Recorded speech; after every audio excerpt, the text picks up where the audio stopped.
This is Aaron Russo, a filmmaker and former politician. To his left is Nicholas Rockefeller of the infamous Rockefeller banking and business dynasty. After maintaining a close friendship with Nicholas Rockefeller, Aaron eventually ended the relationship, appalled by what he had learned about the Rockefellers and their ambitions.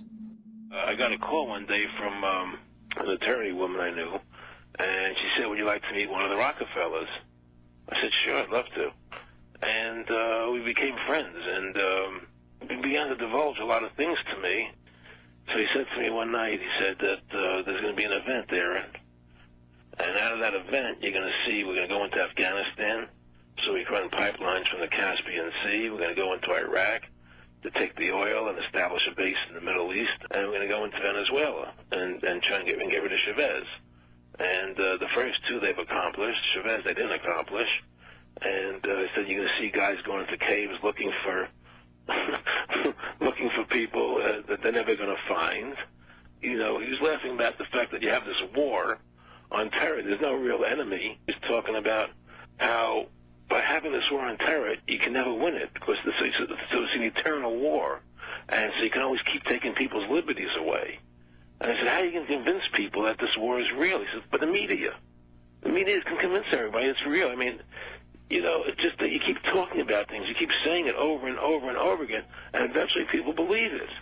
You know, you created the Federal Reserve in 1913 through lies. You create 9/11, which is another lie. Through 9/11, you're fighting a war on terror, and now all of a sudden you go into Iraq, which was another lie, and now they're going to do Iran. You know, and it's all one thing leading to another, leading to another, leading to another. Now, I would say, what are you doing this for? What's the point of this thing? You have all the money in the world you ever want. You have all the power. I said, you know, you're hurting people. It's not a good thing. And he would say, what do you care about the people for? Take care of yourself and you take care of your family. And then I said to him, what are the ultimate goals here? He said, the ultimate goal is to get everybody in this world chipped with the RFID chip and have all money be on those chips and everything on those chips. And if anybody wants to protest what we do or violate what we want, we just turn off their chip. That's right, microchipped. In 2005, Congress, under the pretense of immigration control and the so-called war on terrorism, passed the REAL ID Act, under which it is projected by May 2008, you will be required to carry around a federal identification card, which includes on it a scannable barcode with your personal information. However, this barcode is only an intermediary step before the card is equipped with a VeriChip RFID tracking module, which will use radio frequencies to track your every move on the planet. If this sounds foreign to you, please note that the RFID tracking chip is already in all new American passports. And the final step is the implanted chip, which many people have already been manipulated into accepting under different pretenses. We have a Florida family who are really pioneers of a brave new world. They have volunteered to be the first ever to have microchip identification devices implanted into their body. After 9/11, I was really concerned with the security of my family. I wouldn't mind having something planted permanently in my arm that would identify me. In the end, everybody will be locked into a monitored control grid where every single action you perform is documented. And if you get out of line, they can just turn off your chip, for at that point in time, every single aspect of society will revolve around interactions with the chips. This is the picture that is painted for the future if you open your eyes to see it.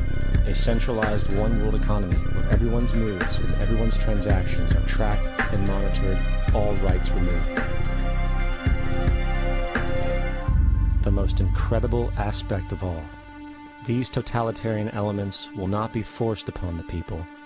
The people will demand them. For the social manipulation of society through the generation of fear and division has completely detached humans from their sense of power and reality. A process which has been going on for centuries, if not millennia. Religion, patriotism, race, wealth, class, and every other form of arbitrary, separatist identification and thus conceit has served to create a controlled population, utterly malleable in the hands of the few.